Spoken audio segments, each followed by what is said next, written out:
ये मामूली इलेक्शन नहीं है, इसे आप इलेक्शन मत समझिए।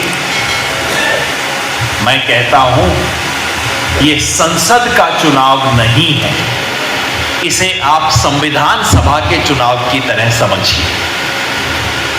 जब हिंदुस्तान का दस्तूर बना 1948 से लेके 1950 के बीच में, तो हम लोगों ने एक संविधान सभा चुनी थी और उसे हक दिया था, अख्तियार दिया था कि आप हमारे आने वाली पीढ़ियों के लिए एक संविधान बनाइए।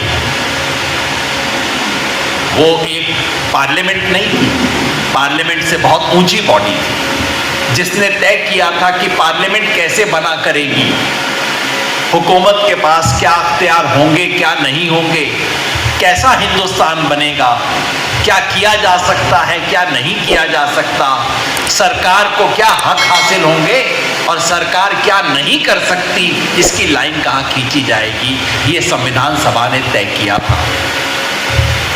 और उसकी वजह से हमें इस देश में संविधान मिला। मगर याद रखिए, हमारा संविधान 2 साल में नहीं लिखा गया, 200 साल में लिखा गया। मैं तो कहता हूं 3000 साल में लिखा गया ये संविधान। हमारा संविधान इस देश की जो रवायत है, सैकड़ों हजारों साल से हम रहे हैं, एक दूसरे के साथ मिलके रहे हैं, इसकी जो रवायत है, इसके जो सबक है, उस सब से सीख के ये संविधान बना है इस देश में। और आज उस संविधान को खतरा है। मैं बिना लाग लपेट के कहता हूं, ये जरूर बीजेपी वाले इसको घुमाएंगे, तरह तरह से बताएंगे। कभी कोई चोर आपके घर में आके नहीं कहता मैं चोरी करने के लिए आया हूं, कोई नहीं कहता। अगर आपके घर में घुसता है तो कहता है मैं आपको चोरी से बचाने के लिए आया हूं। तो इसलिए जितना मर्जी इस देश के प्राइम मिनिस्टर कह लें कि हम कॉन्स्टिट्यूशन नहीं बदलेंगे, वो जितना कहते हैं मेरा यकीन गहरा होता जाता है कि उनकी नीयत इसी बात है। क्योंकि सच ये है कि बीजेपी आरएसएस के लोगों को 1947 से लेके आज तक इस देश का झंडा कबूल नहीं है, तिरंगा इनको कभी कबूल नहीं था।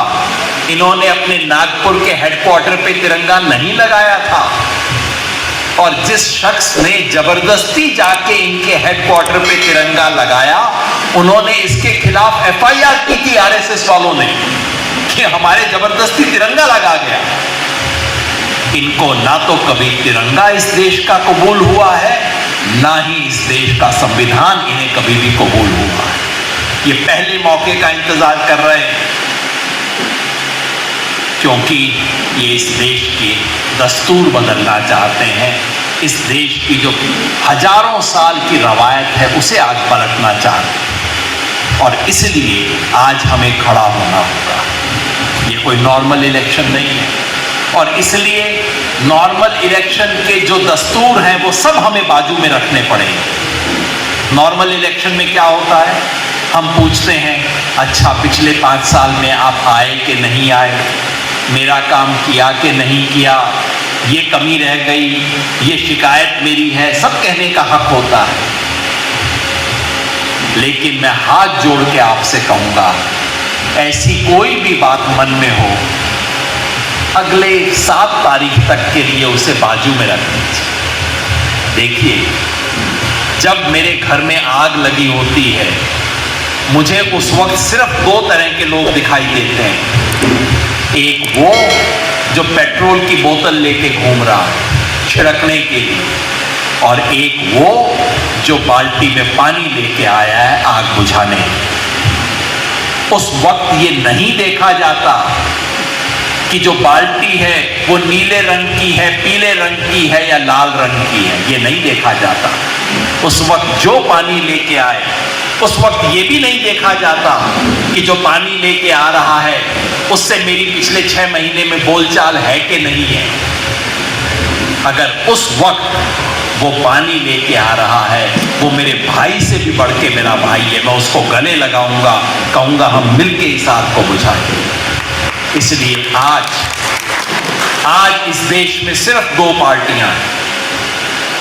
भारत जलाओ पार्टी, जो इस देश की बुनियाद खोदने पे तुली हुई है, और बाकी तमाम पार्टियों में मुझे सिर्फ एक रंग दिखाई देता है। आज मैं उनकी तमाम बातों को भूल जाऊंगा और मैं कहूंगा बाकी सब आज की तारीख में भारत बचाओ पार्टी है और हमें इस देश को बचाने के साथ खड़ा होना है।